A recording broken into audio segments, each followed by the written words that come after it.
بجلی کا بل کیا تمہارا باپ قبر سے آ کر بھرے گا، یا یہ لیپ ٹاپ نوٹ چھاپنے کی مشین ہے جسے تم رات کے 2 بجے تک سینے سے لگائے بیٹھی رہتی ہو؟ بند کرو اس منحوس ڈبے کو، ورنہ اٹھا کر باہر گلی میں پھینک دوں گی۔ سائمہ بھابھی کی کرخت اور زہریلی آواز نے اشال کے اعصاب پر ہتھوڑے برسائے، جو اپنی اسائنمنٹ مکمل کرنے میں مگن تھی۔ اشال نے ڈر کر لیپ ٹاپ کی اسکرین بند کر دی اور اپنی بھابھی کو دیکھا، جو کمر پر ہاتھ رکھے اسے کھا جانے والی نظروں سے گھور رہی تھی۔ ان کی آنکھوں میں اشال کے لیے نفرت کوٹ کوٹ کر بھری تھی۔ بھابھی پلیز آہستہ بولیں، بھائی سو رہے ہیں اور میرا یہ کام بہت ضروری ہے، کل ڈیڈ لائن ہے، اگر یہ نہ بھیجا تو میری جاب ملنے کا چانس کم ہو جائے گا۔ اشال نے منت بھرے لہجے میں کہا، مگر سائمہ پر اس کا کوئی اثر نہیں ہوا۔ وہ شیرنی کی طرح دھاڑی، پڑھائی پڑھائی اور صرف پڑھائی، 4 پیسے تو تم لاتی نہیں ہو، بس بجلی اور راشن کا خرچہ بڑھاتی ہو، سارا دن اس کمرے میں پڑتی رہتی ہو اور مفت کی روٹیاں توڑتی ہو۔ ہمیں تم نے کیا سمجھ رکھا ہے کہ ہم ساری زندگی تمہارا بوجھ اٹھاتے رہیں گے؟ جاؤ جا کر دیکھو محلے کی لڑکیاں کیسے سلائی کڑھائی کر کے گھر چلا رہی ہیں، اور ایک تم ہو کہ نام نہاد صحافی بننے کے خواب دیکھ رہی ہو۔ سائمہ کی آواز اتنی اونچی تھی کہ ساتھ والے کمرے سے عاصم بھائی بھی آنکھیں ملتے ہوئے باہر آ گئے۔ کیا مصیبت ہے سائمہ، کیوں شور مچا رکھا ہے؟ آدھی رات کو پورا محلہ سر پر اٹھا لیتی ہو، سونے بھی نہیں دیتی تم، عاصم نے بیزاری سے کہا تو سائمہ نے سارا رخ اشال کی طرف موڑ دیا۔ دیکھ لو اپنی لاڈلی بہن کو، رات کے 2 بج رہے ہیں اور میڈم کی ٹک ٹک ختم نہیں ہو رہی۔ میں کہتی ہوں اس کی شادی کراؤ اور جان چھڑاؤ، ہم مزید اس مصیبت کو نہیں پال سکتے، کل کو کوئی اونچ نیچ ہو گئی تو بدنامی ہمارے گلے پڑے گی۔ عاصم نے اپنی بیوی کی بات سنی تو اس کے ماتھے پر بل پڑ گئے۔ اس نے بجائے اشال کو سمجھانے کے یا اس کا ساتھ دینے کے اپنی بیوی کی ہاں میں ہاں ملائی۔ سائمہ ٹھیک ہی تو کہہ رہی ہے اشال، اب تم بچی نہیں ہو اور میرے پاس اتنے وسائل نہیں ہیں کہ تمہیں مزید پڑھا سکوں یا تمہارے شوق پورے کر سکوں۔ بہتر ہے کہ تم شادی کے لیے ہاں کر دو تاکہ ہماری ذمہ داری ختم ہو اور ہم بھی سکون کا سانس لیں۔ بھائی کے الفاظ اشال کے دل پر نشتر بن کے لگے۔ وہ جو سوچ رہی تھی کہ بھائی اس کی حمایت کریں گے، الٹا وہ بھی اسے بوجھ سمجھ رہے تھے۔ اشال نے ضبط سے اپنے آنسو روکے اور مدھم آواز میں بولی، بھائی میں آپ لوگوں پر بوجھ نہیں بننا چاہتی، اسی لیے تو محنت کر رہی ہوں۔ مجھے ایک بار اچھی جاب مل جائے، میں آپ کا ایک ایک پیسہ لوٹا دوں گی، مجھے تھوڑا وقت دے دیں، میں وعدہ کرتی ہوں کہ میں یہاں سے چلی جاؤں گی۔ سائمہ نے طنزیہ کہکا لگایا، لوٹائے گی؟ ارے تم تو اپنا پیٹ پال لو، وہی بڑی بات ہے۔ بڑے آئے جرنلسٹ بننے والے، یہ خواب دیکھنا چھوڑ دو لڑکی، اور جا کر سو جاؤ۔ اگر اس مہینے بل زیادہ آیا تو تم اپنے پاس سے بھرو گی۔ سائمہ پیر پٹکتی ہوئی کمرے سے نکل گئی اور عاصم بھی اشال کو ایک سرد نگاہ سے دیکھتا ہوا واپس چلا گیا۔ اشال وہیں اندھیرے میں کرسی پر بیٹھی رہی۔ اس کا دل کر رہا تھا کہ پھوٹ پھوٹ کر روئے، مگر اس نے اپنی کمزوری کو اپنی طاقت بنانے کا فیصلہ کیا۔ اس نے اندھیرے میں خود سے وعدہ کیا کہ وہ ایک دن اتنی بڑی جرنلسٹ بنے گی کہ یہ لوگ اس سے ملنے کے لیے ترسیں گے، وہ اس جہنم سے نکل رہے گی، چاہے اسے کتنی ہی آنکھ میں کیوں نہ چلنا پڑے۔ وقت اپنی رفتار سے گزرتا گیا اور اشال کی انتھک محنت اور راتوں کا جاگنا آخرکار رنگ لایا۔ اسے شہر کے نامور نیوز چینل میں بطور کرائم رپورٹر جاب مل گئی۔ یہ اس کی زندگی کی پہلی بڑی کامیابی تھی اور آزادی کی پہلی کرن۔ وہ خوشی خوشی مٹھائی لے کر گھر گئی تاکہ بھائی اور بھابھی کو بتا سکے کہ اب وہ ان پر بوجھ نہیں رہے گی، مگر وہاں کا ماحول حسب معمول سرد اور بے حس تھا۔ سائمہ نے مٹھائی کا ڈبہ کھول کر دیکھا اور حقارت سے بولی، بس یہی اتنی بڑی نوکری ملی ہے اور مٹھائی کا ½ کلو کا ڈبہ لائی ہو؟ اور ویسے بھی رپورٹر بن کر کون سا تیر مار لیا ہے تم نے؟ سارا دن سڑکوں پر خوار ہوتی رہو گی، دھکے کھاؤ گی اور تنخواہ وہی چنسار۔ اشال کی خوشی پل بھر میں خاک میں مل گئی۔ اس نے چپ چاپ ڈبہ میز پر رکھا اور اپنے کمرے میں آ گئی۔ اسے احساس ہو گیا تھا کہ وہ چاہے چاند بھی توڑ کر لے آئے، ان لوگوں کے دل میں اپنے لیے جگہ نہیں بنا سکتی۔ اس کی واحد تجارت اب صرف اور صرف پیسہ اور شہرت تھی، تاکہ وہ الگ گھر لے سکے اور اپنی زندگی اپنی مرضی سے گزار سکے۔ 2 مہینے سے زائد کا عرصہ ہو چکا تھا اسے کام کرتے ہوئے، اور پھر اس دن ہمیشہ کی طرح صبح صبح بھابھی نے اسے کپڑے استری کرنے پر طعنہ دے دیا، جس پر اس کا موڈ کافی آف تھا۔ آفس میں اشال اپنی ڈیسک پر بیٹھی فائلز دیکھ رہی تھی کہ اس کا کولیگ روہیل کافی کے 2 مگ لے کر آیا اور کرسی گھسیٹ کر اس کے پاس بیٹھ گیا۔ کیا ہوا اشال، چہرہ کیوں اترا ہوا ہے؟ تم تو کل بہت خوش تھی کہ پروموشن ملنے والی ہے، اور آج ایسے بیٹھی ہو جیسے دنیا لٹ گئی ہو۔ روہیل نے پوچھا تو اشال نے گہری سانس لی۔ کچھ نہیں روہیل، بس گھر کے مسائل ہیں، بھابھی کے تانے ختم نہیں ہوتے۔ خیر چھوڑو، تم سناؤ، کوئی لیڈ ملی؟ آج کل تو کرائم ریٹ بھی کم ہو گیا ہے، لگتا ہے چوروں نے بھی چھٹی لے لی ہے۔ اشال نے بات بدل دی۔ روہیل نے ادھر ادھر دیکھا اور پھر سنجیدگی سے بولا، یار اشال، اگر ہمیں واقعی پروموشن چاہیے نا تو ہمیں کچھ بڑا کرنا ہوگا۔ یہ چھوٹی موٹی چوری ڈکیتی کی خبروں سے ہم یہیں کلرک بن کر رہ جائیں گے۔ ہمیں کوئی دھماکہ خیز خبر لانی ہوگی، کوئی ایسی سٹوری جو چینل کی ریٹنگ کو آسمان پر پہنچا دے اور ہمارے نام کا ڈنکا بچ جائے۔ اشال نے اسے دیکھا۔ تم کہنا کیا چاہتے ہو روہیل؟ صاف صاف بولو، پہلیاں مت بجھواؤ۔ روہیل نے اپنی کرسی مزید قریب کی۔ دیکھو، ہمیں خود کچھ ڈھونڈنا پڑے گا، ہمیں رسک لینا پڑے گا۔ اگر ہم ہاتھ پر ہاتھ دھرے بیٹھے رہے تو کوئی اور بازی لے جائے گا، اور تم جانتی ہو کہ اس فیلڈ میں جو دکھتا ہے وہی بکتا ہے۔ اگر تم ایک مشہور اینکر بننا چاہتی ہو تو تمہیں اپنی بھابھی کا منہ بند کرنے کے لیے کوئی بڑا قدم اٹھانا ہوگا۔ اشال سوچ میں پڑ گئی۔ روہیل صحیح کہہ رہا تھا، اسے اپنی تقدیر بدلنے کے لیے کچھ الگ کرنا تھا۔ دوپہر کے وقت وہ دونوں کیفیٹیریا میں بیٹھے لنچ کر رہے تھے۔ اشال ابھی بھی ہچکچا رہی تھی کہ وہ کیا کریں، ایسا جس سے پروموشن پکی ہو جائے۔ وہ لوگ باتیں کر رہے تھے کہ ان کے بالکل پیچھے والی میز پر دو آدمی آ کر بیٹھے۔ وہ دیکھنے میں ہی مشغول لگ رہے تھے۔ ان کی حلیہ اور بات کرنے کا انداز بتا رہا تھا کہ وہ شریف شہری نہیں ہیں۔ انہوں نے چاروں طرف دیکھ کر بہت دھیمی آواز میں بات کرنا شروع کی۔ روہیل کی نظر ان پر پڑی تو اس کے کان کھڑے ہو گئے۔ اس نے اشال کے پاؤں پر زور سے پاؤں مارا اور آنکھوں کے اشارے سے اسے چپ رہنے کا کہا۔ روہیل نے جان بوجھ کر اپنی کرسی تھوڑی پیچھے کی اور کان لگا کر ان کی باتیں سننے لگا۔ وہ لوگ بے خبر تھے کہ کوئی ان کی باتیں سن رہا ہے۔ ان میں سے ایک آدمی نے دوسرے سے کہا، آج رات کا انتظام پکا ہے نا؟ باس نے کہا ہے کہ غلطی کی کوئی گنجائش نہیں ہونی چاہیے۔ اگر پولیس کو بھنک بھی پڑی تو باس سب کو اڑا دیں گے۔ دوسرے نے جواب دیا، ہاں سب سیٹ ہے، فکر مت کر۔ شہر کے باہر والی پرانی ٹیکسٹائل مل کے کھنڈر میں میٹنگ فکس ہوئی ہے اور سنا ہے کہ سالار سکندر خود آ رہا ہے، کیونکہ ڈیل بہت بڑی ہے۔ دوسرے ملک کا ڈان کارلوس بھی وہیں پہنچے گا۔ آج رات کروڑوں کا مال ادھر سے ادھر ہوگا اور کسی کو کون خبر نہیں ہوگی۔ سالار سکندر کا نام سنتے ہی روہیل کی آنکھیں چمک اٹھی۔ وہ آدمی اٹھ کر چلے گئے تو روہیل نے پرجوش انداز میں اشال کا ہاتھ پکڑ لیا۔ سنا تم نے اشال؟ کیا کہہ رہے تھے؟ سالار سکندر آج رات؟ او مائی گاڈ، یہ تو جیک پاٹ ہے۔ قسمت خود چل کر ہمارے پاس آئی ہے۔ اشال کا دل زور سے دھڑکا۔ سالار سکندر اس شہر کا نہیں بلکہ پورے ملک کا سب سے بڑا انڈر ورلڈ ڈان تھا، جس کا نام سن کر پولیس بھی راستے بدل لیتی تھی۔ اس کی شکل آج تک کسی نے کیمرے پر نہیں دیکھی تھی اور اس کے بارے میں مشہور تھا کہ وہ اپنے دشمنوں کو زندہ دفن کر دیتا ہے۔ روہیل نے کہا، اگر ہم نے اس ڈیل کی فوٹیج بنا لی تو سوچو کیا ہوگا۔ پورے میڈیا انڈسٹری میں بھونچال آ جائے گا اور ہم راتوں رات اسٹار بن جائیں گے۔ اشال نے گھبرا کر اپنا ہاتھ چھڑایا۔ تم پاگل ہو گئے روہیل، سالار سکندر کا مطلب ہے موت، وہ ہمیں کچا چبا جائے گا۔ میں وہاں ہرگز نہیں جا رہی، یہ بہت خطرناک ہے، یہ خودکشی ہے، مجھے اپنی جان پیاری ہے۔ روہیل نے اسے قائل کرنے کی کوشش کی۔ ارے کچھ نہیں ہوگا، ہم چھپ کر ویڈیو بنائیں گے اور نکل آئیں گے، کسی کو بھی پتہ نہیں چلے گا، اور ویسے بھی وہ ویران جگہ ہے، پولیس وہاں جاتی نہیں ہے۔ یہ ہمارے پاس سنہری موقع ہے اپنی قسمت بدلنے کا۔ کیا تم ساری زندگی اپنی بھابھی کے تانے سننا چاہتی ہو؟ کیا تم نہیں چاہتی کہ تمہارے پاس گاڑی ہو، بنگلہ ہو اور لوگ تمہاری عزت کریں؟ دیکھو، کچھ بڑا کرنے کے لیے رسک تو لینا پڑے گا۔ اشال سوچ میں پڑ گئی۔ روہیل نے اس کی کمزوری پر وار کیا تھا، گھر کے حالات اور بھابھی کے تانے اسے اس خطرناک راستے پر چلنے پر مجبور کر رہے تھے۔ وہ ایک ہی جھٹکے میں اپنی تقدیر بدلنا چاہتی تھی۔ آخرکار اس نے ایک لمبی سانس لی اور سر ہلا دیا۔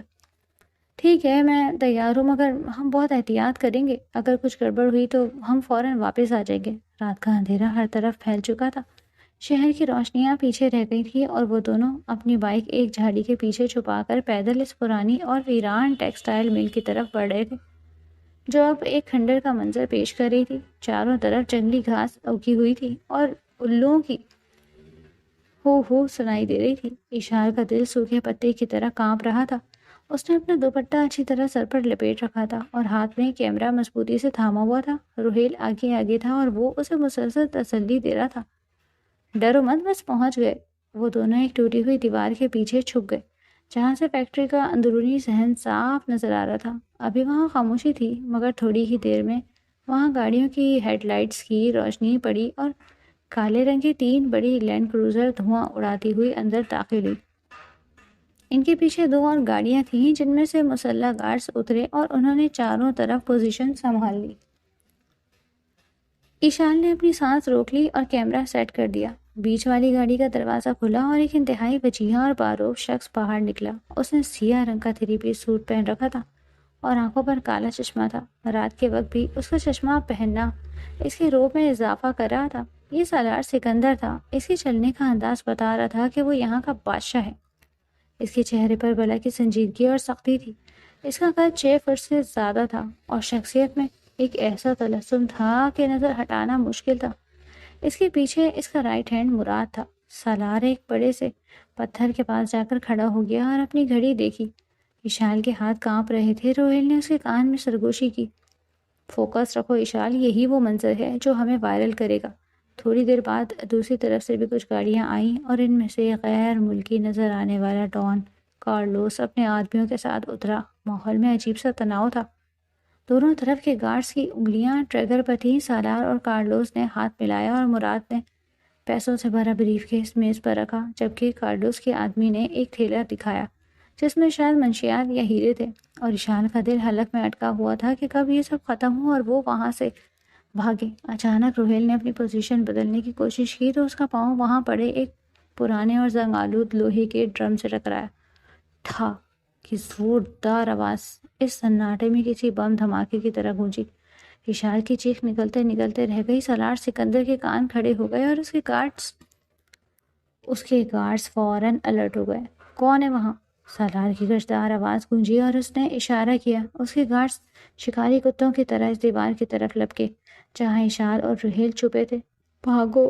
روہیل چلایا، مگر اب بہت دیر ہو چکی تھی۔ سالار کے آدمیوں نے انہیں گھیر لیا تھا۔ اشار نے بھاگنے کی کوشش کی مگر ایک گارڈ نے اس کے بال پکڑ کر اسے کھینچا اور روہیل کو لات مار کر زمین پر گرا دیا۔ وہ دونوں اب رحم کی بھیک مانگ رہے تھے۔ گارڈز انہیں گھسیٹتے ہوئے سالار اور کارلوس کے درمیان لے آئے۔ اشال کا دوپٹہ کھینچ تان میں اتر کر کندھوں پر آ گیا تھا اور وہ بری طرح رو رہی تھی۔ یہ تو میڈیا والے لگتے ہیں باس۔ مراد نے اشال کے ہاتھ سے کیمرہ چھین کر زمین پر دے مارا اور اسے جوتوں سے کچل دیا۔ سالار سکندر نے اپنا کالا چشمہ اتارا اور اپنی گہری سیاہ آنکھوں سے ان دونوں کو دیکھا جو موت کے خوف سے کانپ رہے تھے۔ سالار کی نظروں میں ایک ایسا طوفان تھا جس نے اشال کو منجمد کر دیا۔ کارلوس کی نظر اشال پر پڑی تو اس کی آنکھوں میں ہوس چمک اٹھی۔ واہ سالار، ڈیل کے ساتھ ساتھ انٹرٹینمنٹ کا بھی انتظام کیا ہے تم نے، کارلوس نے اپنی ٹوٹی پھوٹی اردو میں کہا اور گندی نظروں سے اشال کو گھورا۔ مار دو لڑکے کو، مگر یہ لڑکی میں اپنے ساتھ لے جاؤں گا، یہ میرا مال ہے۔ کارلوس نے اشال کی طرف ہاتھ بڑھایا اور اس کا بازو پکڑنے کی کوشش کی۔ نہیں، خدا کے لیے مجھے چھوڑ دو، ہمارے پاس کچھ نہیں ہے، ہم نے کچھ ریکارڈ نہیں کیا، پلیز مجھے مت چھوئیں۔ اشال نے فلک شگاف چیخ ماری اور پیچھے ہٹنے کی کوشش کی۔ روہیل کو ایک گارڈ نے بندوق کے نشانے پر لے لیا اور وہ بھی گڑ گڑا رہا تھا۔ سالار صاحب، ہمیں معاف کر دیں، ہم سے غلطی ہو گئی۔ کارلوس نے اشال کی کلائی پکڑ لی اور اسے اپنی طرف کھینچنے لگا۔ چلو میری جان، آج کی رات تو میری مہمان خانے میں گزارو گی۔ کارلوس کا کہکہا اشال کی روح تک کانپ گیا، مگر اسی لمحے ایک مضبوط ہاتھ نے کارلوس کی کلائی کو تھام لیا۔ یہ گرفت اتنی سخت تھی کہ کارلوس کی چیخ نکل گئی۔ یہ ہاتھ سالار سکندر کا تھا۔ سالار نے ایک جھٹکے سے کارلوس کا ہاتھ مروڑا اور دوسرے ہاتھ سے اپنی گن نکال کر سیدھی کارلوس کے ماتھے پر رکھ دی۔ وہاں موجود ہر شخص دم سادے کھڑا رہ گیا۔ Deal cancel. سالار کی آواز میں برف جیسی ٹھنڈک اور آگ جیسا غصہ تھا۔ اپنی گندی نظریں اور گندے ہاتھ میری حدود میں رکھنے کا انجام جانتے ہو تم کارلوس؟ یہ لڑکی یہاں سے صرف میرے ساتھ جائے گی کیونکہ اس نے میری جاسوسی کی ہے، اور سالار سکندر اپنے مجرم کسی کے حوالے نہیں کرتا۔ سالار نے گن کا ٹریگر دبایا تو کارلوس کے آدمی بندوقیں تان کر کھڑے ہو گئے، مگر سالار کے چہرے پر کوئی خوف نہیں تھا، بلکہ ایک ایسا روب تھا جس نے سب کو پیچھے ہٹنے پر مجبور کر دیا۔ خبردار جو کسی نے اسے میلی آنکھ سے دیکھا، یہ سب سالار سکندر کی قید میں ہے اور میری قید سے صرف موت رہا کر سکتی ہے۔ سالار نے اعلان کیا تو کارلوس نے اپنی جان بچانے میں ہی عافیت سمجھی اور اپنے آدمیوں کو واپسی کا اشارہ کیا۔ کارڈوس کے جاتے ہی سالار نے روہیل کی طرف دیکھا، اسے لے جاؤ اور ٹھکانے لگا دو۔ سالار نے سرد لہجے میں حکم دیا۔ نہیں، اشال نے روتے ہوئے سالار کے قدم پکڑ لیے۔ اسے مت مارے، یہ میرا دوست ہے، ہماری غلطی ہے، ہمیں معاف کر دے، میں وعدہ کرتی ہوں ہم کسی کو کچھ نہیں بتائیں گے۔ اشال کی حالت غیر ہو رہی تھی، اس کا حلیہ بگڑ چکا تھا اور آنسوؤں سے چہرہ بھیگ رہا تھا۔ سالار نے جھک کر اشال کا بازو اتنی زور سے پکڑا کہ اسے لگا اس کی ہڈی ٹوٹ جائے گی۔ اس نے اشال کو کھڑا کیا اور اسے گھسیٹتا ہوا اپنی گاڑی کی طرف لے گیا۔ بیٹھو اندر۔ سالار نے اسے پچھلی سیٹ پر دھکیلا اور خود اس کے برابر میں آ کر بیٹھا۔ گاڑی کا لاک لگتے ہی اشال سکڑ کر دروازے کے ساتھ لگ گئی۔ سالار نے گاڑی چلانے کا اشارہ کیا اور پھر اچانک اشال کی طرف مڑا۔ اس نے اشال کا جبڑا سختی سے دبوچ لیا اور اس کا چہرہ اپنے قریب کیا۔ ویڈیو کہاں ہے؟ ثبوت کہاں چھپایا ہے تم نے؟ بولو ورنہ زبان کھینچ لوں گا۔ سالار کی آنکھوں میں وحشت تھی۔ اشال نے نفی میں سر ہلایا۔ قسم لے لیں، میں سچ کہہ رہی ہوں، میں نے ویڈیو نہیں بنائی تھی۔ کیمرہ آن کرنے سے پہلے ہی ہم پکڑے گئے۔ ہمارے پاس کچھ نہیں ہے، ہمیں جانے دیں۔ اشال ہچکیوں کے درمیان صفائی دے رہی تھی، مگر سالار کو اس کی معصومیت پر ذرا بھی یقین نہیں آ رہا تھا۔ جھوٹ مت بولو، مجھے پتا ہے تم جیسے صحافیوں کا ہر جگہ مائک اور کیمرے چھپائے رکھتے ہو۔ جب تک تم مجھے وہ ثبوت نہیں دو گی تب تک تم میری قید میں ہو، اور دعا کرو کہ وہ ثبوت جلدی مل جائے، ورنہ میرا صبر بہت کم ہے۔ سالار نے اسے جھٹکا دیا اور سامنے دیکھنے لگا۔ اشال روتی رہی، وہ جانتی تھی اب وہ ایک ایسی دلدل میں پھنس چکی ہے جہاں سے نکلنا ناممکن ہے۔ صبح کا سورج ابھی پوری طرح نکلا بھی نہیں تھا کہ اشال کے گھر کے باہر ایک تماشا لگا ہوا تھا۔ سائمہ بھابی نے اپنی پھٹی ہوئی آواز میں پورا محلہ سر پر اٹھا رکھا تھا اور گلی کے بیچوں بیچ کھڑی ہو کر سینہ کو ہی کر رہی تھی۔ ہائے میں برباد ہو گئی، میں لٹ گئی، میری عزت خاک پہ مل گئی۔ میں تو پہلے ہی کہتی تھی کہ اس لڑکی کے لچھن ٹھیک نہیں ہیں، مگر میری کوئی سنتا ہی نہیں تھا۔ دیکھ لو آج کالک مل دی اس نے ہمارے منہ پر۔ سائمہ کی چیخو پکار سن کر آس پڑوس کی عورتیں جمع ہوئیں اور کھسر پھسر کر رہی تھی۔ عاصم بھائی بیچارے دہلیز پر سر جھکائے بیٹھے تھے جیسے ان کی کمر ٹوٹ گئی ہو۔ سائمہ نے ایک پڑوسن کو بازو سے پکڑا اور زہر اگلنا شروع کیا۔ باجی رات بھر گھر نہیں آئی، وہ فون بھی بند ہے۔ میں نے تو پہلے ہی عاصم سے کہا تھا کہ اس کی نوکری چھڑا دو۔ یہ جو روز روز نئے کپڑے پہن کر اور میک اپ تھوپ کر جاتی تھی، مجھے تو شک تھا کہ اس کا کہیں چکر چل رہا ہے۔ آج ثابت ہو گیا کہ وہ کسی آشنا کے ساتھ بھاگ گئی ہے۔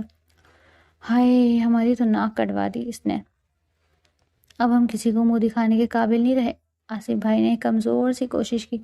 سائمہ بس کر دو، ہو سکتا ہے کوئی حادثہ ہو گیا ہو، مگر سائمہ نے انہیں بھی ڈانٹ پلا دی۔ حادثہ؟ ارے کیسا حادثہ؟ اگر حادثہ ہوتا تو ہسپتال یا پولیس سے فون نہ آتا۔ یہ بھاگی ہے عاصم، یہ بھاگی ہے اپنے اسی کلیگ کے ساتھ جس کے ساتھ سارا دن پھرتی تھی۔ آج کے بعد اس گھر کا دروازہ اس کلنک کے لیے ہمیشہ کے لیے بند ہے۔ اگر وہ واپس آئی بھی تو میں اسے زندہ نہیں چھوڑوں گی۔ اس نے ہمارے خاندان کی عزت کو نیلام کر دیا ہے عاصم۔ عاصم نے بے بسی سے آنکھیں بند کر لیں اور یوں اشال کے لیے واپسی کے تمام راستے مسدود ہو گئے۔ اسے بھاگنے والی اور بدچلن مشہور کر دیا گیا، حالانکہ وہ اپنی جان اور عزت بچانے کے لیے موت کے منہ میں قید تھی۔ دوسری طرف شہر سے دور پہاڑوں کے دامن میں بنی ایک انتہائی عالی شان اور قلعہ نما حویلی کے گیٹ کھلے اور سالار سکندر کی گاڑیوں کا قافلہ اندر داخل ہوا۔ یہ حویلی کسی بادشاہ کے محل سے کم نہیں تھی، مگر اس کی فصیلوں پر تعینات مسلح گارڈز بتا رہے تھے کہ یہ کسی عام انسان کا گھر نہیں بلکہ ایک ڈان کا اڈہ ہے۔ گاڑی پورچ میں رکی تو سالار نے دروازہ کھولا اور باہر نکلا۔ اس نے پھرتی سے پچھلی سیٹ کا دروازہ کھول کر اشال کو بازو سے پکڑ کر باہر نکالا۔ اشال جو راستے پر رو رو کر نڈھال ہو چکی تھی لڑکھڑا گئی، مگر سالار نے اسے گرنے نہیں دیا بلکہ سختی سے اسے تھام لیا۔ چلو میرے ساتھ، سالار نے حکم دیا اور اسے گھسیٹتا ہوا حویلی کے مرکزی دروازے کی طرف بڑھا۔ اشال نے مزاحمت کرنے کی کوشش کی۔ چھوڑ دے مجھے، میں نے کہا نا میرے پاس کوئی ثبوت نہیں، میں نے کچھ نہیں کیا، خدا کے لیے مجھے جانے دے، میرے گھر والے پریشان ہو رہے ہوں گے۔ اشال کی آواز بیٹھ چکی تھی مگر سالار کے کانوں پر جوں تک نہیں رینگی۔ وہ اسے لے کر لمبے اور وسیع کوریڈور سے گزرتا ہوا اپنے خاص پورشن کے ایک کمرے کے سامنے رکا اور دروازہ کھول کر اشال کو اندر دھکیل دیا۔ یہ کمرہ کسی 5 اسٹار ہوٹل کے کمرے جیسا تھا، مگر اشال کے لیے یہ قید خانہ تھا۔ سالار اندر آیا، اشال ڈر کر پیچھے ہٹی اور دیوار سے جا لگی۔ سالار اس کے قریب آیا اور اس کے چہرے کو غور سے دیکھا۔ اشال کا دوپٹہ کہیں راستے میں گر گیا تھا اور اس کے بال بکھرے ہوئے تھے، آنکھوں کا کاجل پھیل کر گالوں پر آ گیا تھا اور وہ خوف سے کانپ رہی تھی۔ سالار کی نظریں اس کے سراپا کا جائزہ لے رہی تھی۔ وہ اتنی بری حالت میں بھی بھلا کہ حسین لگ رہی تھی۔ اس کی بڑی بڑی خوفزدہ آنکھوں میں ایک ایسی کشش تھی جس نے سالار سکندر جیسے پتھر دل انسان کے دل میں بھی ایک ہلکی سی دستک دی تھی۔ سالار نے خود کو جھٹکا اور اپنی سختی برقرار رکھی۔ دیکھو لڑکی، میرے پاس سچ اگلوانے کے بہت طریقے ہیں اور وہ طریقے بہت تکلیف دہ ہوتے ہیں۔ میں تمہیں آخری موقع دے رہا ہوں، شرافت سے بتا دو وہ چپ کہاں چھپائی ہے تم نے؟ ویڈیو کہاں ہے؟ سالار نے دیوار پر ہاتھ رکھ کر اسے اپنے حصار میں لے لیا۔ اشال نے روتے ہوئے نفی میں سر ہلایا۔ میں سچ کہہ رہی ہوں سالار صاحب، کوئی چپ نہیں ہے، کوئی ویڈیو نہیں، ہم کچھ نہیں ریکارڈ کر پائے۔ روہیل نے غلطی کی تھی، ہمیں وہاں نہیں آنا چاہیے تھا۔ پلیز پلیز پلیز مجھے جانے دیں۔ اشال نے ہاتھ جوڑ دیے۔ سالار کی آنکھوں میں ایک عجیب سی چمک آئی۔ وہ آہستہ آہستہ چلتا ہوا اشال کے بالکل قریب آ گیا، اتنا قریب کہ اشال کو اس کی سانسیں اپنے چہرے پر محسوس ہونے لگی۔ اگر تم شرافت سے نہیں بتاؤ گی تو مجھے زبردستی کرنی پڑے گی، سالار نے بہت دھیمی اور بھاری آواز میں کہا اور اپنا ہاتھ اشال کے کندھے کی طرف بڑھایا۔ مجھے لگتا ہے کہ تم نے وہ چپ اپنے کپڑوں میں کہیں چھپا رکھی ہے اور اب مجھے خود تمہاری تلاشی لینی پڑے گی۔ سالار کا جملہ سن کر اشال کا رنگ زرد ہو گیا، وہ بری طرح کانپنے لگی۔ نہیں نہیں، پلیز ایسا مت کریں، میں قسم کھاتی ہوں میرے پاس کچھ نہیں ہے۔ اشال نے اپنے دونوں ہاتھ اپنے سینے پر رکھ لیے اور سکڑ کر دیوار میں گھسنے کی کوشش کی۔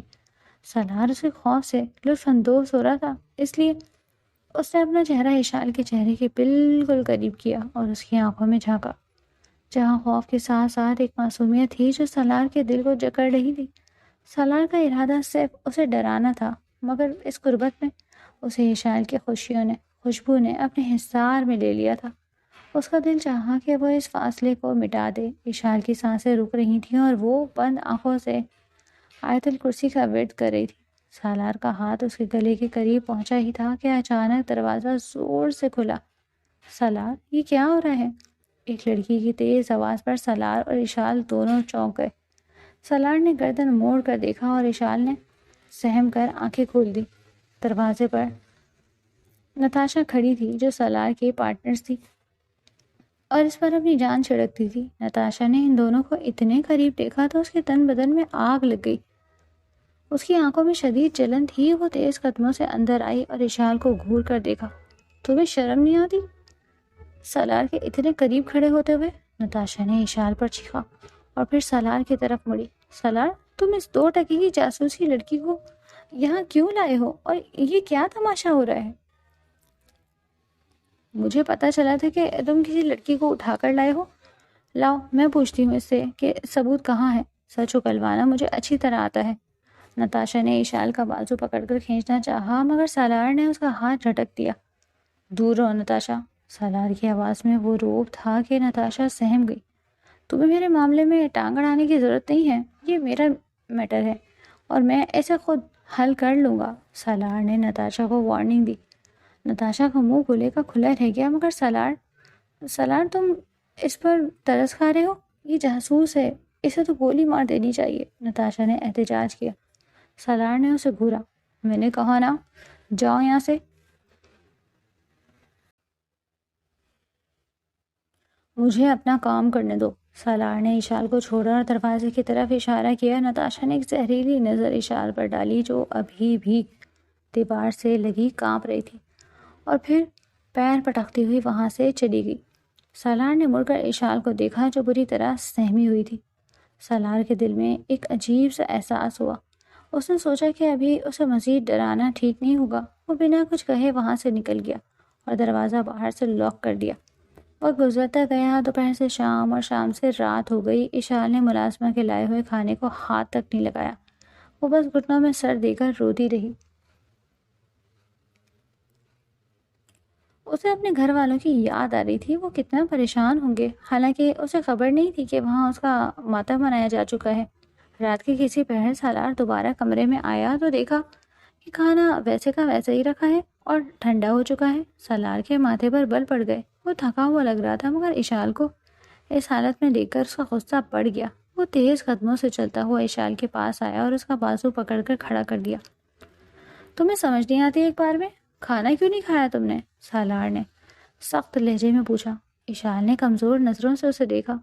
مجھے نہیں کھانا، مجھے جانے دیں، اشال کی آواز میں نے کہا تھی۔ سالار نے اسے کھینچ کر صوفے پر بٹھایا اور کھانے کی ٹرے اٹھا لی۔ مجھے کمزور قیدی پسند نہیں، اور نہ ہی مجھے نخرے اٹھانے کا شوق ہے۔ منہ کھولو۔ سالار نے نوالا اس کے منہ کے قریب کیا۔ اشال نے منہ پھیر لیا تو سالار نے سختی سے اس کا جبڑا دبوچ لیا اور زبردستی نوالا اس کے منہ میں ٹھونس دیا۔ کھاؤ اسے، ورنہ میرے پاس اور بھی طریقے ہیں کھلانے کے۔ سالار کی آنکھوں میں غصہ تھا، مگر اس کے ہاتھ محتاط تھے۔ وہ نہیں چاہتا تھا کہ اشال کو تکلیف ہو۔ اشال کی آنکھوں سے آنسو بہہ نکلے اور وہ مجبوری میں کھانا نگلنے لگی۔ ابھی وہ اسے تیسرا نوالا کھلا ہی رہا تھا کہ نتاشا پھر سے وہاں آ گئی۔ وہ شاید نظر رکھے ہوئے تھی کہ سالار کہاں ہے۔ نتاشا نے دیکھا کہ سالار اپنے ہاتھوں سے اس لڑکی کو کھانا کھلا رہا ہے تو اس کی برداشت ختم ہو گئی۔ واہ سالار، کمال ہے، تم تو ایسے کبھی کسی کے نخرے نہیں اٹھاتے۔ آج اس جاسوس لڑکی کو اپنے ہاتھوں سے کھانا کھلا رہے ہو؟ نتاشا نے طنزیہ انداز میں کہا اور قریب آئی۔ جب یہ کہہ رہی ہے کہ اس کے پاس کچھ نہیں ہے اور یہ کھانا بھی نہیں کھا رہی تو چھوڑ دو اسے مرنے کے لیے، تم کیوں اس پر اتنا وقت برباد کر رہے ہو؟ سالار نے نتاشا کو دیکھا تو اس کا پارا چڑھ گیا۔ اس نے کھانے کی پلیٹ زور سے زمین پر رکھی، میز پر، جس کی آواز سے اشال سہم گئی۔ میں نے تمہیں منع کیا تھا نا نتاشا؟ سالار کھڑا ہو گیا اور انگلی اٹھا کر نتاشا کی طرف بڑھا۔ خبردار جو تم نے آئندہ میرے معاملات میں بولنے کی کوشش کی یا اس کمرے میں قدم بھی رکھا، یہ لڑکی میری قید میں ہے اور اس کے ساتھ کیا کرنا ہے یہ فیصلہ صرف میں کروں گا، تم نہیں۔ دفع ہو جاؤ یہاں سے۔ سالار کی آواز اتنی بلند تھی کہ نتاشا کی سٹی گم ہو گئی۔ اسے یقین نہیں آ رہا تھا کہ سالار ایک معمولی لڑکی کے لیے اسے بے عزت کر رہا ہے۔ نتاشا نے اشال کو دیکھا جو سر جھکائے بیٹھی تھی۔ نتاشا کی آنکھوں میں نفرت کی آگ بھڑک اٹھی۔ اس نے سوچ لیا کہ سالار اس لڑکی میں کچھ زیادہ ہی دلچسپی لے رہا ہے اور یہ خطرے کی گھنٹی ہے۔ نتاشا غصے سے وہاں سے چلی گئی، مگر جاتے جاتے اس نے فیصلہ کر لیا تھا کہ وہ اشال کو اپنے راستے سے ہٹا کر رہے گی۔ اگلے 2-3 دن اشال کے لیے قیامت سے کم نہیں تھے۔ سالار روز آتا اور اسے دھمکاتا کہ وہ سچ بتا دے ورنہ اس کے دوست روہیل کو مار دیا جائے گا۔ اشال ہر بار قسمیں کھاتی اور رو پڑتی۔ سالار سکندر کی آنکھیں انسان کو پہچان لیتی تھی اور اشال کی آنکھوں میں اسے سوائے خوف اور معصومیت کے کچھ نظر نہیں آتا تھا، مگر وہ اسے چھوڑ نہیں سکتا تھا کیونکہ اس کے دشمن الرٹ تھے۔ سالار نے اشال کو کمرے میں تھوڑی آزادی دے دی تھی کہ وہ واش روم جا سکتی تھی اور کمرے میں چل پھر سکتی تھی، کیونکہ وہ جانتا تھا کہ حویلی سے بھاگنا ناممکن ہے۔ چاروں طرف پہرا تھا اور اونچی دیواریں۔ تیسری رات اشال کو پیاس لگی تو اس نے دیکھا کہ جگ خالی ہے۔ اس کا گلا کانٹوں کی طرح چبھ رہا تھا۔ وہ ہمت کر کے دروازے تک گئی جو آج کل لاک نہیں ہوتا تھا کیونکہ باہر پہرا تھا، مگر آج اتفاق سے کوریڈور خالی تھا۔ اشال نے سوچا کہ کچن سے پانی پی لے۔ وہ دبے پاؤں چلتی ہوئی سالار کے پوشن کے کچن کی طرف جا رہی تھی کہ اس کی نظر سالار کے بیڈ روم کے کھلے دروازے پر پڑی۔ اندر سے ہلکی کراہنے کی آواز آ رہی تھی۔ اشال ٹھٹک گئی اور جھانک کر دیکھا تو سالار بیڈ کے کنارے بیٹھا تھا۔ وہ شرٹ لیس تھا اور اس کے بازو اور کندھے پر گہرا زخم تھا جس سے خون رس رہا تھا۔ وہ کوشش کر رہا تھا کہ پٹی باندھ دے، مگر ایک ہاتھ سے مشکل ہو رہی تھی۔ سالار کے چہرے پر درد کے تاثرات جو اشال نے پہلی بار دیکھے تھے۔ اشال کا دل اسے وہیں چھوڑ کر بھاگنے کو کہہ رہا تھا، مگر اس کے قدموں نے اس کا ساتھ نہیں دیا۔ اس نے سوچا کہ یہ وہی شخص ہے جس نے اسے بھوکا نہیں رہنے دیا، جو اس کا خیال رکھ رہا ہے، چاہے قیدی کی طرح ہی صحیح۔ اشال آہستہ سے اندر داخل ہوئی۔ سالار نے آہٹ پا کر چونک کر دیکھا اور تیزی سے اپنی قمیض اٹھانے لگا، مگر درد کی لہر نے اسے روک دیا۔ تم یہاں کیا کری ہو؟ جاؤ یہاں سے، سالار نے درد کو چھپاتے ہوئے سختی سے کہا۔ اشال ڈری نہیں بلکہ اس کے قریب جا کر اس کے ہاتھ سے مرہم اور روئی لے لی۔ آپ سے یہ نہیں ہو رہا، مجھے کرنے دیں، اشال نے نرمی سے کہا۔ میں نے کہا نا جاؤ، میں خود کر لوں گا۔ سالار نے اسے روکنا چاہا، مگر اشال نے اسے وہیں بیڈ پر بٹھا دیا۔ اگر آپ مجھے زبردستی کھانا کھلا سکتے ہیں تو میں بھی آپ کو زبردستی مرہم لگا سکتی ہوں، ویسے بھی آپ خود سے ٹھیک سے نہیں کر سکتے، اشال نے معصومیت سے کہا۔ سالار حیرت سے اسے دیکھنے لگا۔ اس کی آنکھوں میں وہ ڈر نہیں تھا جو پہلے دن تھا۔ بلکہ ایک فکر تھی۔ سالار نے مزاحمت چھوڑ دی اور اشال کو اجازت دے دی۔ اشال نے بہت احتیاط سے اس کا زخم صاف کیا اور دوا لگائی۔ اس کے ہاتھ پھولوں کی طرح نرم تھے جو سالار کے دہکتے ہوئے وجود کو ٹھنڈک پہنچا رہے تھے۔ سالار کی نظریں اشال کے جھکے ہوئے چہرے پر تھیں۔ اس کی لمبی پلکیں، شفاف رنگت سالار کو اپنے سحر میں جکڑ رہی تھی۔ آپ کو بہت بہت درد ہو رہا ہوگا نا؟ اشال نے پٹی باندھتے ہوئے آہستہ سے پوچھا۔ سالار نے گہرا سانس لیا۔ درد تو عادت بن چکا ہے، اب محسوس نہیں ہوتا، سالار نے جواب دیا۔ اشال نے نظر اٹھا کر اسے دیکھا تو دونوں کی نگاہیں ٹکرائیں۔ سالار کی آنکھوں میں ایک ایسی کشش تھی جس نے اشال کے دل کی دھڑکن تیز کر دی۔ اسے پہلی بار احساس ہوا کہ یہ ظالم ڈان کتنا خوبصورت اور تنہا ہے۔ اشال نے جلدی سے پٹی مکمل کی اور پیچھے ہٹی۔ ہو گیا، اب آرام کریں، اشال نے کہا اور جانے لگی۔ سالار نے بے اختیار اس کا ہاتھ پکڑ لیا۔ ویسے تمہارا نام کیا ہے؟ اشال، اس نے دھیمی آواز میں کہا۔ شکریہ اشال۔ سالار کی آواز بھاری تھی۔ اشال کا دل زور سے دھڑکا۔ اس نے اپنا ہاتھ نہیں چھڑایا بلکہ ایک لمحے کے لیے اس کے لمس کو محسوس کیا۔ کوئی بات نہیں، اشال نے سرگوشی کی اور اپنا ہاتھ چھڑا کر وہاں سے بھاگ گئی۔ اپنے کمرے میں آ کر وہ بستر پر گر گئی، مگر اس کا دل ابھی بھی سالار کے پاس تھا۔ اسے سمجھ نہیں آ رہا تھا کہ وہ ایسا کیوں محسوس کر رہی ہے، مگر وہ یہ نہیں جانتی تھی کہ سالار سکندر بھی اپنی قید میں آنے والی اس تتلی پر دل ہار چکا تھا۔ اشال کھڑکی کے پاس زمین پر بیٹھی گھٹنوں میں سر دیے خاموشی سے بیٹھی تھی، حالانکہ اس کے دل میں سالار کے لیے ایک نرم گوشہ بن گیا تھا جسے وہ سمجھ نہیں پا رہی تھی، لیکن پھر بھی وہ بہرحال قید میں تھی۔ وہ اپنی زندگی کے سب سے مشکل دور سے گزر رہی تھی، جہاں اس کا حال قید تھا اور مستقبل دھندلا چکا تھا۔ اسے اپنے بھائی اور بھابھی کی یاد آ رہی تھی کہ وہ کتنا پریشان ہوں گے، حالانکہ وہ یہ نہیں جانتی تھی کہ وہاں اسے مردہ سمجھ کر بھلا دیا گیا۔ اشال نے سر اٹھا کر باہر دیکھا جہاں چاند بادلوں میں چھپ رہا تھا۔ اسے سالار کا خیال آیا، وہ شخص جو اسے زبردستی یہاں لایا تھا، جو بظاہر بہت سخت اور ظالم لگتا تھا، مگر اس کے اندر کہیں نہ کہیں ایک نرم دل انسان تھا۔ اشال کو وہ رات یاد آئی جب سالار نے زبردستی اسے کھانا کھلایا تھا، اور کل رات جب اس نے سالار کے زخم پر مرہم لگایا تھا تو اس کی آنکھوں میں جو تنہائی تھی وہ اشال کے دل کو چھو گئی۔ وہ سوچ رہی تھی کیا وہ واقعی اتنا برا ہے جتنا دنیا سمجھتی ہے، یا حالات نے اسے ایسا بنا دیا؟ اشال انہی سوچوں میں گم تھی کہ اس کے ذہن میں اپنے دوست روہیل کا خیال آیا۔ پتہ نہیں وہ کہاں ہوگا، زندہ بھی ہوگا یا نہیں۔ سالار نے کہا تو تھا کہ وہ ٹھیک ہے، مگر کیا سالار کے وعدے پر یقین کیا جا سکتا ہے؟ اشال کا دل وسوسوں سے بھر گیا۔ ابھی وہ انہی سوچوں میں گم تھی کہ کمرے کا دروازہ آہستہ سے کھلا اور نتاشا اندر داخل ہوئی۔ اشال نے چونک کر اسے دیکھا اور جلدی سے اپنے آنسو صاف کیے۔ وہ توقع کر رہی تھی کہ نتاشا پھر سے اسے دھمکانے یا تانے دینے آئی ہوگی، کیونکہ پچھلی بار اس نے اشال کے ساتھ بہت برا رویہ رکھا تھا، مگر آج نتاشا کا انداز بالکل بدل چکا تھا۔ اس کے چہرے پر ایک مصنوعی مسکراہٹ تھی اور ہاتھ میں جوس کا گلاس۔ وہ چلتی ہوئی اشال کے پاس آئی اور نرمی سے بولی، ارے اشال، تم ابھی تک اداس بیٹھی ہو؟ دیکھو، رو مت، تمہاری طبیعت خراب ہو جائے گی۔ نتاشا نے جوس کا گلاس اشال کی طرف بڑھایا۔ یہ پی لو، فریش ہے، تمہیں طاقت ملے گی۔ اشال نے حیرت سے اسے دیکھا۔ یہ وہی لڑکی تھی جو کل اسے جان سے مارنے کی دھمکیاں دے رہی تھی اور آج اتنی ہمدردی دکھا رہی تھی۔ اشال نے گلاس لینے سے انکار کر دیا۔ مجھے نہیں پینا۔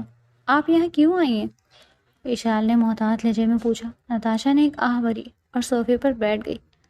دیکھو اشال، میں جانتی ہوں کہ تم مجھ سے ڈر رہی ہو اور میں تمہیں قصوروار بھی نہیں سمجھتی۔ میں نے اس دن تم سے سختی سے بات کی تھی، جس کے لیے میں معافی مانگتی ہوں۔ دراصل میں سالار سے بہت محبت کرتی ہوں اور جب میں اسے کسی اور لڑکی کے ساتھ دیکھتی ہوں تو مجھے بہت غصہ آ جاتا ہے، میں اپنا ہوش کھو بیٹھتی ہوں۔ مگر مجھے احساس ہوا کہ تمہارا کیا قصور، تم تو خود ایک مظلوم ہو جسے زبردستی یہاں رکھا گیا ہے، نتاشا نے معصومیت کا ڈھونگ رچاتے ہوئے کہا۔ اشال خاموش رہی۔ اسے نتاشا کی باتوں پر یقین نہیں آ رہا تھا، مگر اس کے لہجے میں جو نرمی تھی وہ اسے سننے پر مجبور کر رہی تھی۔ نتاشا نے اشال کے قریب ہو کر رازدارانہ انداز میں کہا، سچ کہوں اشال، مجھے تم پر بہت ترس آتا ہے۔ تم ایک معصوم لڑکی ہے اور سالار ایک درندہ، وہ ایک ڈان ہے، اس کے ہاتھ خون سے رنگے ہوئے ہیں۔ آج وہ تم پر مہربان ہے، تمہیں کھانا کھلا رہا ہے، تمہارا خیال رکھ رہا ہے، مگر کل اگر اسے ذرا سے بھی شک ہوا کہ تم جھوٹ بول رہی ہو یا تمہارے پاس ثبوت ہے تو وہ تمہیں مارنے میں ایک لمحہ بھی نہیں لگائے گا۔ وہ اپنے سگے رشتوں کو نہیں چھوڑتا تو تمہیں کیسے چھوڑے گا؟ نتاشا نے اشال کے دل میں سالار کے خلاف زہر بھرنا شروع کر دیا تاکہ وہ ڈر جائے۔ اشال کے چہرے پر خوف کے سائے لہرا گئے۔ وہ جانتی تھی کہ نتاشا غلط نہیں کہہ رہی، سالار واقعی خطرناک تھا۔ تو میں کیا کروں؟ میں تو پھنس گئی ہوں، یہاں سے نکلنے کا کوئی راستہ نہیں ہے، اشال نے بے بسی سے کہا۔ نتاشا کی آنکھوں میں ایک چمک آئی جو اشال دیکھ نہ سکی۔ نتاشا نے اس کا ہاتھ تھام لیا۔ راستہ ہے اشال، اور وہ راستہ ہے میں تمہیں دوں گی۔ میں تمہاری مدد کر سکتی ہوں، میں تمہیں جہنم سے نکال کر تمہارے گھر پہنچا سکتی ہوں۔ نتاشا کی پیشکش سن کر اشال دنگ رہ گئی۔ آپ میری مدد کریں گی؟ مگر کیوں اور کیسے؟ یہاں تو ہر طرف پہرا ہے، پرندہ بھی پر نہیں مار سکتا۔ اشال کو یقین نہیں آ رہا تھا۔ نتاشا نے ادھر ادھر دیکھا اور سرگوشی کی، کیونکہ میں نہیں چاہتی کہ سالار کے ہاتھوں ایک اور معصوم کی جان جائے۔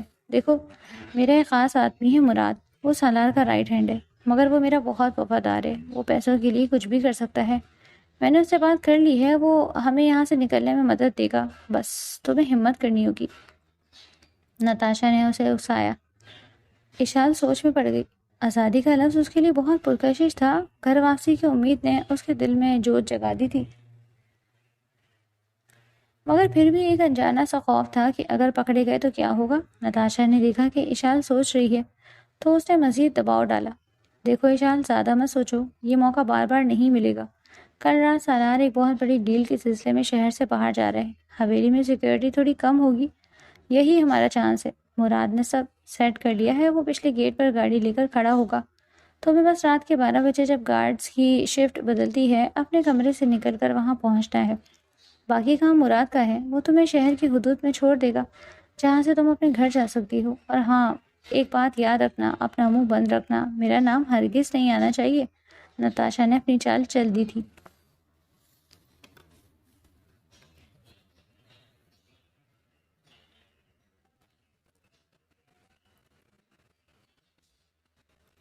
اشال کے پاس انکار کی گنجائش نہیں تھی، وہ اپنی آزادی کے لیے کچھ بھی کرنے کو تیار تھی۔ اس نے اس بات میں سر ہلا دیا۔ ٹھیک ہے، نتاشا کے لبوں پر ایک فاتحانہ اور مکار مسکراہٹ آ گئی۔ ٹھیک ہے، تو پھر کل رات تیار ہے نا؟ میں تمہیں اشارہ کروں گی۔ نتاشا وہاں سے اٹھ کر چلی گئی اور سیدھا مراد کے پاس پہنچی جو لان میں اندھیرے میں کھڑا تھا۔ کام ہو گیا، نتاشا نے خوشی سے بتایا۔ وہ بیوقوف لڑکی مان گئی، کل رات اس کا قصہ تمام ہو جائے گا۔ مراد نے سگریٹ کا کش لگایا اور شیطانی ہنسی بہت خوب، سالار سمجھے گا کہ وہ اسے دھوکہ دے کر بھاگ گئی ہے اور اس کا غصہ اس لڑکی کے خاندان پر اترے گا اور ہمارا راستہ صاف ہو جائے گا۔ وہ دونوں اپنی کامیابی کا جشن منا رہے تھے، مگر وہ یہ نہیں جانتے تھے کہ تقدیر ان پر ہنس رہی ہے۔ اگلا دن اشال پر بہت بھاری گزرا۔ وہ سارا دن اپنے کمرے میں بے چینی سے ٹہلتی رہی۔ اس کا دل اور دماغ جنگ کے میدان بنے ہوئے تھے۔ ایک طرف آزادی تھی اور دوسری طرف سالار کا چہرہ بار بار اس کی آنکھوں کے سامنے آ رہا تھا۔ اسے سالار کی وہ باتیں یاد آ رہی تھی کہ میں برا ضرور ہوں مگر ظالم نہیں ہوں، اور اگر تم بے گناہ ہو تو میں تمہیں کچھ نہیں ہونے دوں گا۔ اشال کو نتاشا کی باتوں میں تضاد لگ رہا تھا۔ وہ سوچ رہی تھی کہ نتاشا جو کل تک اس کی دشمن تھی اچانک اتنی مہربان کیسے ہو گئی، اور مراد جو سالار کا دایاں بازو ہے وہ اپنے ہی باس کے ساتھ غداری کیوں کر رہا ہے۔ اشال کا ضمیر اسے ملامت کر رہا تھا کہ سالار نے اس پر بھروسہ کیا اور اسے اپنے قریب آنے دیا، اور اب وہ اس کی پیٹھ پیچھے وار کرنے جا رہی ہے۔ شام ہوتے ہوتے اشال کا فیصلہ ٹکمکانے لگا۔ اسے احساس ہوا کہ سالار کے اپنے ہی لوگ اسے دھوکہ دے رہے ہیں۔ سالار کو لگتا ہے کہ وہ محفوظ ہے، مگر اس کی آستین میں سانپ پل رہے ہیں۔ اشال نے سوچا کہ چاہے سالار ایک مجرم ہے مگر اس نے اشال کے ساتھ کوئی زیادتی نہیں کی، بلکہ اس کی حفاظت کی ہے۔ کیا یہ انسانیت ہوگی کہ وہ اسے اندھیرے میں رکھ کر بھاگ جائے؟ نہیں، اشال نے سر جھٹکا۔ میں ایسا نہیں کر سکتی، میں بے وفائی نہیں کر سکتی۔ مجھے سالار کو سب کچھ بتا دینا چاہیے، چاہے وہ مجھے جانے دے یا نہ دے۔ کم از کم میں اس کی نظر میں گنہگار تو نہیں بنوں گی۔ اشال نے فیصلہ کر لیا، حالانکہ وہ سمجھ نہیں پا رہی تھی کہ یہ فیصلہ وہ دل کے ہاتھوں کر رہی ہے یا انسانیت کے ناطے۔ رات گہری ہو چکی تھی اور حویلی میں خاموشی چھا گئی۔ اشال نے ہمت جمع کی اور اپنے کمرے سے نکلی۔ وہ دبے پاؤں سالار کے کمرے کی طرف بڑھی جہاں ہلکی روشنی نظر آ رہی تھی۔ اس کا دل زور زور سے دھڑک رہا تھا۔ دروازے پر پہنچ کر اس نے دستک دی تو اندر سے سالار کی بھاری آواز آئی، آ جاؤ۔ اشال اندر داخل ہوئی تو دیکھا کہ سالار اپنی اسٹڈی ٹیبل پر جھکا کچھ فائلز دیکھ رہا تھا۔ اس نے اشال کو دیکھ کر فائل بند کر دی اور سیدھا ہو گیا۔ تم اس وقت یہاں کیا کر رہی ہو؟ کچھ چاہیے؟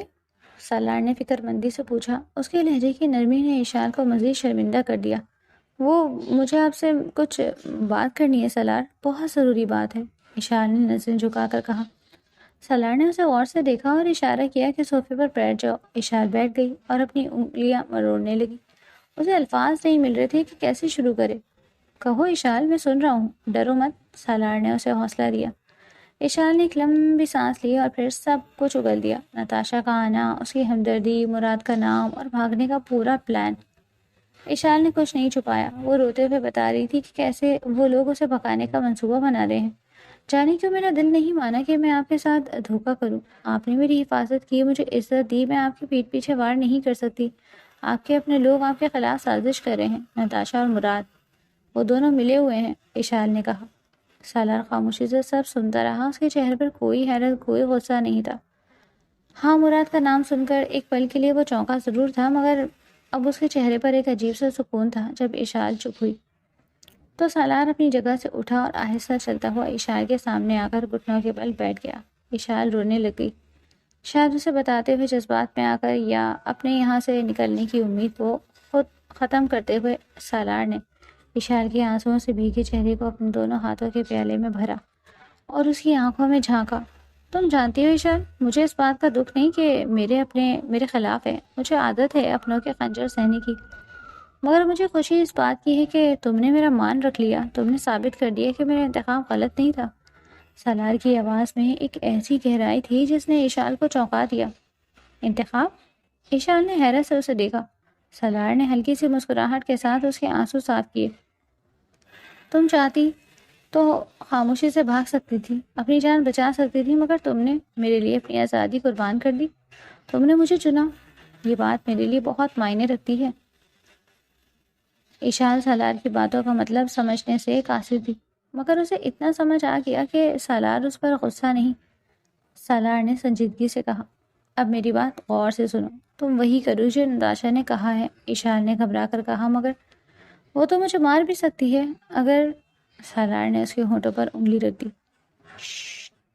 مجھ پر بھروسہ ہے؟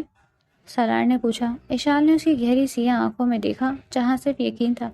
اس نے اس بات میں سر ہلا دیا۔ تو پھر ڈرو مت، سالار سکندر کی امانت کو موت بھی چھو نہیں سکتی، میں سائے کی طرح تمہارے ساتھ رہوں گا، تم بس ان کے کھیل کا حصہ بنو تاکہ میں انہیں رنگے ہاتھوں پکڑ سکوں اور انہیں ان کے انجام تک پہنچا سکوں۔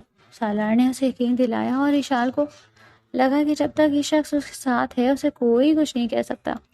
اگلی رات حویلی میں گہرا سناٹا تھا۔ 12 بج چکے تھے اور پلان کے مطابق نتاشا اشال کے کمرے میں آئی۔ چلو اشال، وقت ہو گیا ہے، جلدی کرو، نتاشا نے سرگوشی کی۔ اشال کا دل زور زور سے دھڑک رہا تھا، مگر اس نے سالار کی باتوں کو یاد کیا اور اٹھی۔ وہ نتاشا کے پیچھے پیچھے چل پڑی۔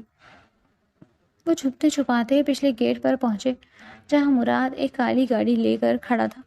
اس کے چہرے پر ایک شیطانی مسکراہٹ تھی۔ آؤ بیٹھو بیبی ڈال، آزادی تمہارا انتظار کر رہی ہے، مراد نے معنی خیز انداز میں کہا۔ اشال نے ایک نظر حویلی کی طرف ڈالی، شاید اسے سالار نظر آ جائے، مگر وہاں کوئی نہیں تھا۔ وہ دل کڑا کر کے گاڑی میں بیٹھ گئی۔ گاڑی اندھیرے راستوں پر دوڑنے لگی۔ نتاشا حویلی میں ہی رہ گئی تاکہ کسی کو شک نہ ہو۔ گاڑی میں مکمل خاموشی تھی۔ مراد نے شہر کی طرف جانے کے بجائے گاڑی ایک سنسان جنگلی راستے پر ڈال دی۔ یہ دیکھ کر اشال نے ڈرتے ہوئے پوچھا، ہم کہاں جا رہے ہیں؟ یہ تو شہر کا راستہ نہیں۔ مراد نے کہکہا لگایا، ارے یہ شارٹ کٹ ہے، تمہیں جلدی تمہاری منزل پر پہنچا دوں گا، مراد نے ہنستے ہوئے کہا۔ تو اشال سمجھ گئی کہ اس کا شک ٹھیک تھا، یہ لوگ اسے مارنے لائے ہیں۔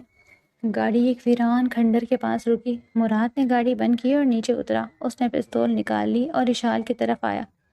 باہر نکلو، تمہارا سفر ختم ہوا۔ مراد نے بندوق اشال پر تان لی۔ اشال کانپتے ہوئے باہر نکلی۔ تم مجھے مارنا چاہتے ہو؟ تم نے وعدہ کیا تھا، اشال نے پیچھے ہٹتے ہوئے کہا۔ مراد نے تھوک دیا۔ وعدہ تو ٹوٹنے کے لیے ہوتا ہے، اور ویسے بھی تم زندہ رہ کر ہمارے لیے مصیبت بن سکتی ہو۔ نتاشا نے کہا ہے کہ تمہیں راستے سے ہٹانا ضروری ہے تاکہ سالار صرف اس کا ہو سکے اور میں اس کا رائٹ ہینڈ بن کر راج کروں۔ الوداع۔ مراد نے ٹریگر دبانے کے لیے انگلی ہلائی۔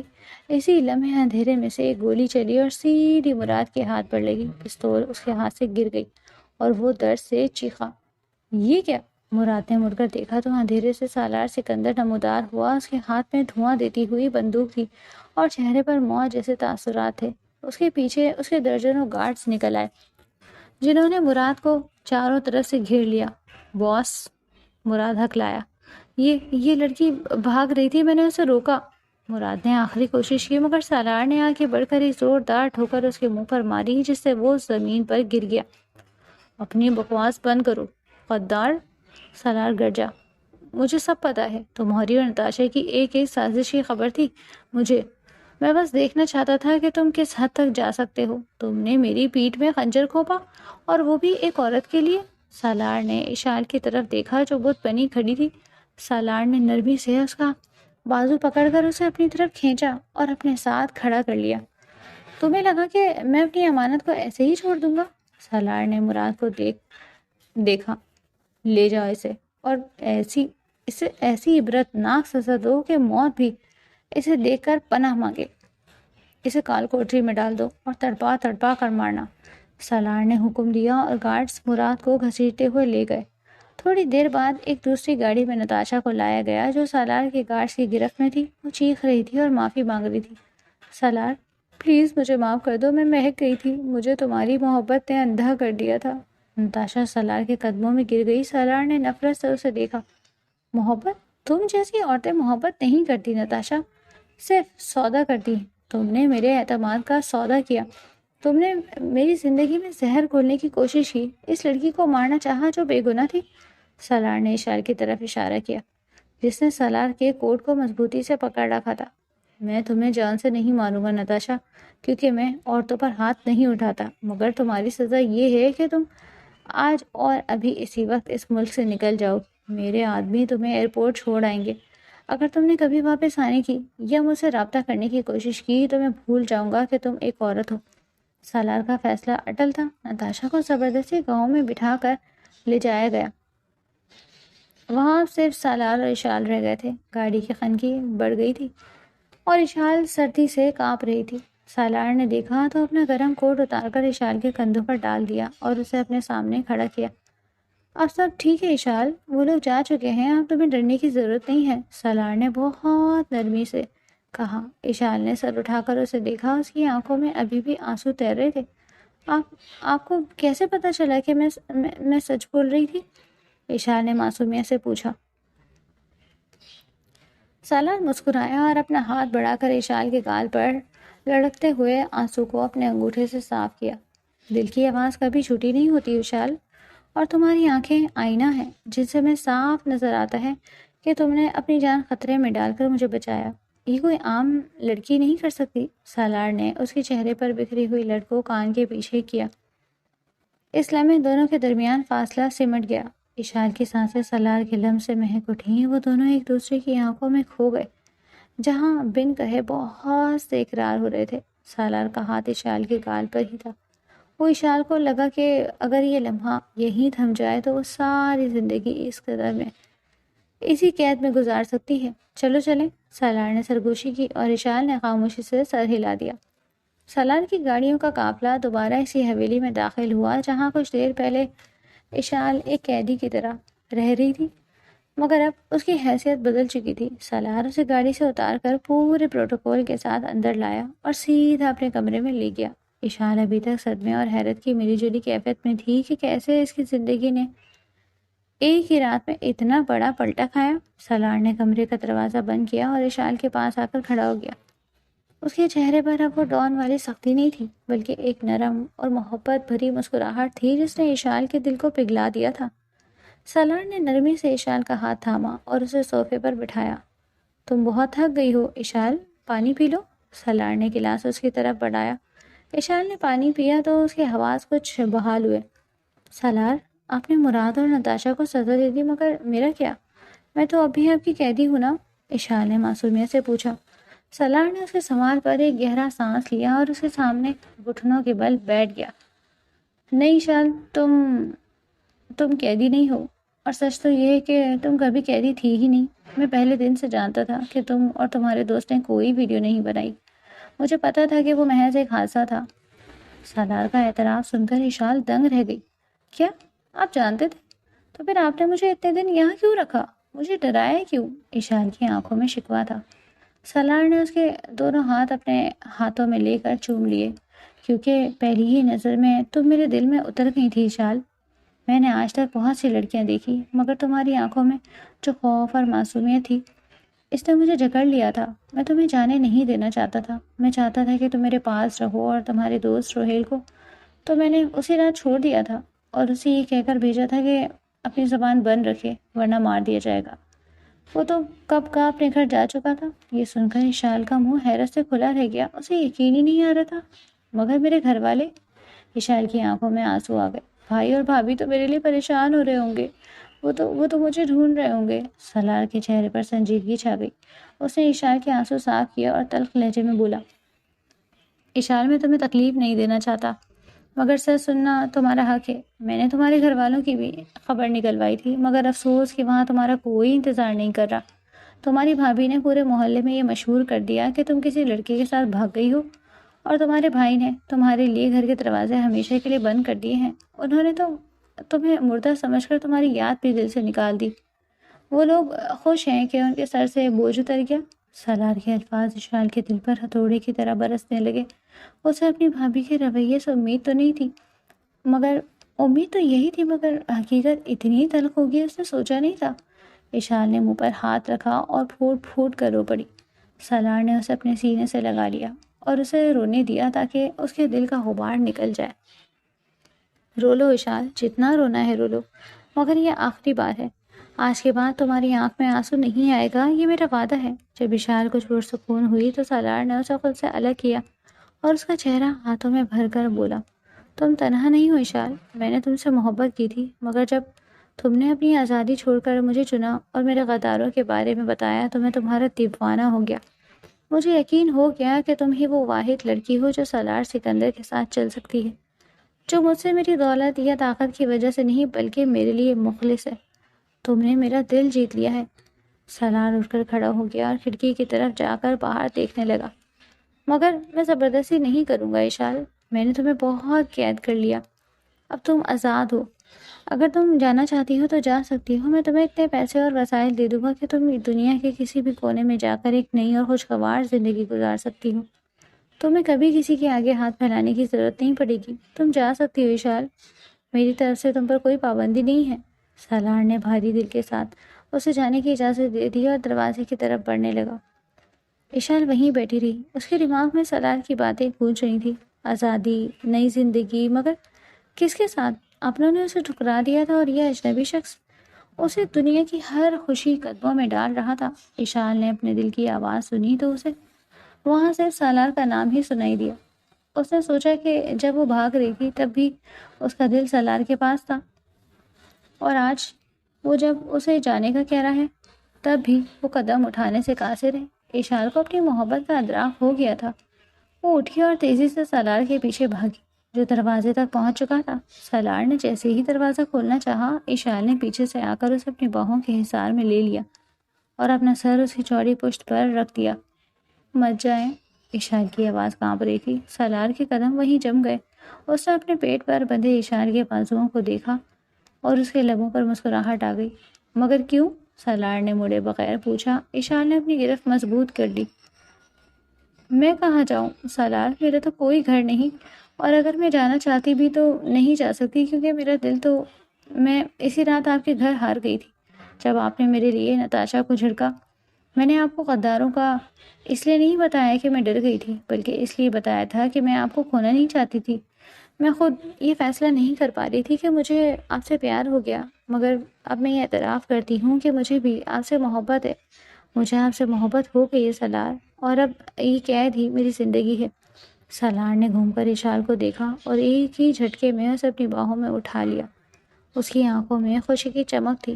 تو پھر تیار ہو جاؤ مسز سالار سکندر، کیونکہ اب تم چاہو بھی تو میں تمہیں جانے نہیں دوں گا۔ اسی رات حویلی میں سادگی مگر وقار کے ساتھ نکاح کا اہتمام کیا گیا۔ سالار نے کسی کو نہیں بلایا تھا، بس کچھ لوگ، خاص لوگ، اور گواہ تھے۔ اشال نے سالار کی لائی ہوئی سرخ ساڑی پہنی تھی جس میں وہ قیامت ڈھا رہی تھی۔ نکاح کے بول پڑے گئے اور جب اشال نے قبول ہے کہا تو سالار نے اس کا ہاتھ چوم لیا۔ یہ ایک نئی زندگی کی شروعات تھی جہاں خوف نہیں، صرف عشق تھا۔ رخصتی کے بعد سالار اشال کو لے کر اپنے بیڈ روم میں آیا جسے پھولوں اور شمعوں سے جلایا گیا تھا۔ کمرے میں موتیے اور گلاب کی مہک رچی بسی تھی اور کینڈلز کی مدھم روشنی ماحول کو انتہائی رومانوی بنا رہی تھی۔ سالار نے دروازہ لاک کیا اور آہستہ آہستہ چلتا ہوا اشال کے پاس آیا جو بیڈ کے کنارے سر جھکائے بیٹھی تھی اور شرم سے اس کے گال سرخ ہو رہے تھے۔ سالار نے اس کے سامنے کھڑے ہو کر اس کا چہرہ اوپر کیا اور اس کی آنکھوں میں جھانکا جہاں حیا کا سمندر موزن تھا۔ سالار نے اپنا انگوٹھا اس کے کانپتے ہوئے لبوں پر پھیرا۔ آج کوئی پردہ نہیں رہے گا اشال، آج تو مکمل طور پر میری ہو جاؤ گی۔ سالار کی آواز میں بلا کی شدت تھی۔ سالار نے جھک کر اشال کی گردن پر ایک نرم بوسہ دیا تو اشال کے جسم میں سنسنی دوڑ گئی۔ اس نے گھبرا کر سالار کے کوٹ کو مٹھیوں میں جکڑ لیا۔ سالار نے اس کے بالوں کی پنیں کھول دی اور اس کے سیاہ گھنے بال اس کے کندھوں پر بکھر گئے جو اس کے حسن کو چار چاند لگا رہے تھے۔ سالار نے اسے بیڈ پر لٹایا اور خود اس کے اوپر جھک گیا۔ اس کی آنکھوں میں ایک ایسا جنون تھا جس نے اشال کو اپنے حصار میں لے لیا۔ سالار نے اس کے کان میں سرگوشی کی۔ میں نے بہت انتظار کیا ہے اس لمحے کا اشال، تم میری وہ دیوانگی ہو جس کا کوئی علاج نہیں۔ سالار کے ہاتھ اس کے جسم کے نشیب و فراز کو چھو رہے تھے اور اشال کا سانس رک رہا تھا۔ اس نے آنکھیں بند کر لی اور خود کو سالار کے حوالے کر دیا۔ سالار نے اس کے لبوں کو اپنی گرفت میں لے لیا۔ یہ بوسہ نرم سالار کی وحشت اور ملکیت کا احساس تھا۔ وہ اسے یقین دلا رہا تھا کہ اب وہ صرف اس کی ہے۔ سالار کی شدت بڑھتی جا رہی تھی اور اشال بھی اس کی محبت میں پگھل رہی تھی۔ کمرے کا ماحول گرم ہو چکا تھا اور دو پیاسے وجود ایک دوسرے میں مدغم ہو رہے تھے۔ سالار نے اس کے کندھے سے ساڑی کا پلو ہٹایا اور اس کی شفاف جلد پر اپنی محبت کی مہریں ثبت کرنے لگا۔ اشال نے اس کی پشت پر اپنے ناخن گاڑ دیے۔ سالار کے ہر لمس میں آگ تھی جو اشال کو جلا رہی تھی، مگر یہ جلنا اسے سکون دے رہا تھا۔ وہ رات ان کی محبت کی معراج تھی جہاں لفظ ختم ہو گئے تھے اور صرف سانسوں کی آوازیں اور دھڑکنیں باقی تھیں۔ اسے دیوانوں کی طرح چوم رہا تھا اور اس کے ہاتھ اس کے جسم پر رینگ رہے تھے۔ آہستہ آہستہ اس نے ساڑی کی رکاوٹ کو بھی درمیان سے ہٹا دیا اور اب اس کے پورے جسم پر اپنے پیار کی مہر ثبت کر رہا تھا۔ اشال کی آنکھوں میں آنسو آ گئے جب محبت اپنے عروج پر تھی، مگر یہ اس کی سپردگی تھی۔ اگلی صبح جب اشال کی آنکھ کھلی تو وہ سالار کے بازو کے حصار میں تھی۔ سالار نے اس کی پیشانی چومی۔ اشال نے شرما کر اپنا چہرہ چھپا لیا۔ سالار نے ہنس کر اسے مزید اپنے قریب کر لیا۔ اب مجھ سے کبھی مت شرمانا، اب تو تم میری روح میں اتر چکی ہو۔ وہ دونوں مسکرا رہے تھے اور ایک دوسرے کو دیکھ رہے تھے اور آنکھوں میں صرف محبت تھی، عشق تھا اور ایک دوسرے کے لیے بدلنے کی آرزو۔